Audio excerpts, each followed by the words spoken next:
Me. Gareth, thank you so much for talking to us at such a difficult time and such a war time as well. But you wanted to talk about some of the difficulties that you faced and hopefully help others who might be in a similar situation to yourself. Just talk us through some of those difficulties. Yeah, I just think, the difficulties, when you look at the research that Fair will have done, they've shown that almost everyone, that's of all them thousands who have suffered a loss, they have been negatively impacted during this time. And when you look at death is something that's difficult to deal with anyway. But then you have a process of dealing with death, and that process is kind of saying goodbye. So you contact the funeral home, but as it stands at the moment, it's difficult to get a hold of anybody in a funeral home. They're either furloughed staff or there's not many people working. Then you have limited numbers of people who can go to a funeral. So choosing the numbers that can go to a funeral become very, very, very difficult. And then the simple tasks of what we take for granted, like organising flowers and, having a nice ceremony, all of that becomes an impossibility because there's no florists open. Florists can't get flowers delivered. And then for me, what is the most, I suppose, personal thing that happens in a funeral is you want to pay respects and you want to be able to give people a hug. You want to hold people and reassure people to let them know that it's okay. But with social distancing as well at the moment, then all of these impact on a time of grief. They just make it worse. They just make that process of trying to be able to deal with grief and be able to move on an impossibility at this time. Oh, Gareth, I can't even imagine. How have you coped through it?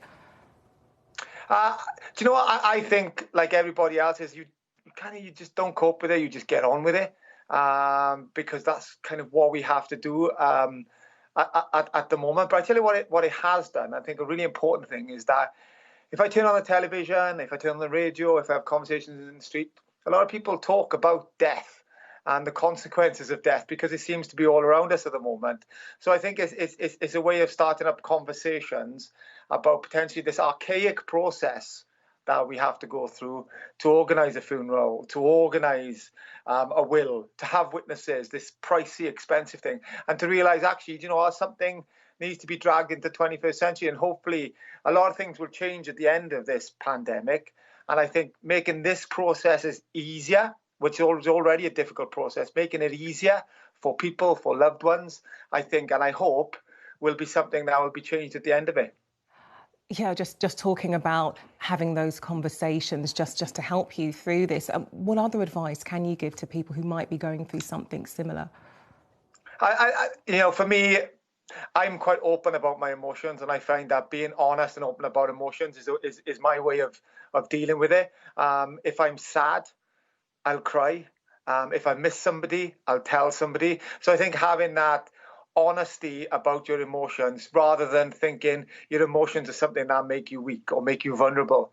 I think being able to deal with them and being in an environment, especially at the moment, where you're around loved ones, because everybody is around loved ones, and realising that your loved ones ain't going to judge you for being sad that you're grieving for somebody who's passed away. Your loved ones ain't going to mock you for shedding a tear over somebody that's passed away. We're in the middle of a pandemic. It's okay to be sad. It's okay to be unhappy. And if, unfortunately you suffered a loss through it, then even more justifiably so. Have you had a chance to talk to people about what you're going through? Listen, I talk because I don't claim to be the only person going. As statistics show, there's tens of thousands of people who only through coronavirus, for instance, if we look at them statistics, who are going through the grieving process. Outside of that, people are still dying. So there's a lot of people in the same situation. I think something we have in common at the moment as in the UK and all around the world is that everybody's going through the same situation. So people are understanding things. So again, for me, I find it quite easy to be able to talk to people because people have an understanding of what other people are going through when they say that they've lost somebody, when they say they're dealing with grief, because other people are in the same position as well. So I have people I can talk to. And I think for me, again, it's important to say that there's always people that you can talk to. There's always somebody out there willing to listen and willing not to judge. It's whether you have the bravery or whether you have the need to open up to it. Gareth, some incredible advice there. Thank you so much for talking about something so raw to you right now. Thank you. Thank you very much, Claudia.